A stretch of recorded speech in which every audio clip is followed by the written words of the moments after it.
Hello JFM views எல்லோரும் எப்படி இருக்கீங்க? எல்லோரும் சூப்பராக இருப்பேன் நம்புகிறேன். எல்லோரும் நல்லாயிருக்கும். ஆக்சுவலாக இன்றைக்கி வந்து நம்ம வந்து ஒரு லேடி கெட்டப் வந்து போட போகிறோம். எனக்கு யார் போட போகிறாங்க பார்த்தீங்கன்னா, என்னோடய ஒய்ஃப் வந்து மிஸ்ஸஸ் ஜேஎஃப்எம் வியூஸ் வந்து போட போகிறாங்க.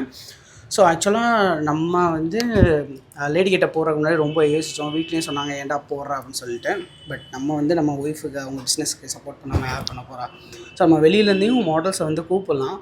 பட் அவங்களுக்கு வந்து கம்ஃபர்டபுளாக இருக்காது. ஃபஸ்ட் டைம் பண்ணும்போது லேடி கெட்டப் வந்து ஒரு மென்னுக்கு வந்து போடும்போதுன்னு சொல்லிட்டு சரி நம்மளே பண்ணலாம்னு சொல்லிட்டு ஓகேன்னு சொல்லி பண்ணியிருக்கேன். அதான் அந்த ஃபுல் சேவ்லாம் பண்ணிவிட்டு நெல் பாலிஷ்லாம் போட்டிருக்கேன். இந்த கையில் இருக்க முடியும் எடுத்துட்டேங்க. ஸோ நேற்று வந்து ட்ரீமாமா எடுத்துட்டேன் ஃபுல்லாக. நேற்று வந்து நாங்கள் வந்து இன்றைக்கி மேக்கப் போடுறதுக்கான தேவையான அக்சசரிஸை வந்து வாங்குகிறேன். நான் வ்ளாக் வந்து பார்த்துருப்பீங்க. இந்த வீடியோ வந்து மிஸ்ஸஸ் ஜேஎஃப்எம் வியூஸ் சேனலில் பார்ப்பீங்க. ஃபுல்லாக வந்து அவங்க மேக்கப் போடுறதும் ட்ரான்ஸ்ஃபர்மேஷனும் இந்த வீடியோவில் மீன்ஸ் இந்த சேனலில் வரும். மீன்ஸ் இந்த வ்ளாகில் பார்ப்பீங்க. ஓகே தான் நைஸும். ஓகே ஓகே நான் ரெடி தான். பண்ணிடலாம்ல? பண்ணிடலாம். பட் வந்து இதில் கொஞ்சம் கருப்பாக தெரியுது வீடியோவில். ஆனால் மூஞ்சி ரொம்ப வெள்ளையாக தான் தெரியுது இங்கே. ரொம்ப பிரைட்டாக தான் இருக்குது. ஆமாம், பட் இதில் பிளாக்காக தெரியுது. தெரியல. பண்ணலாமா?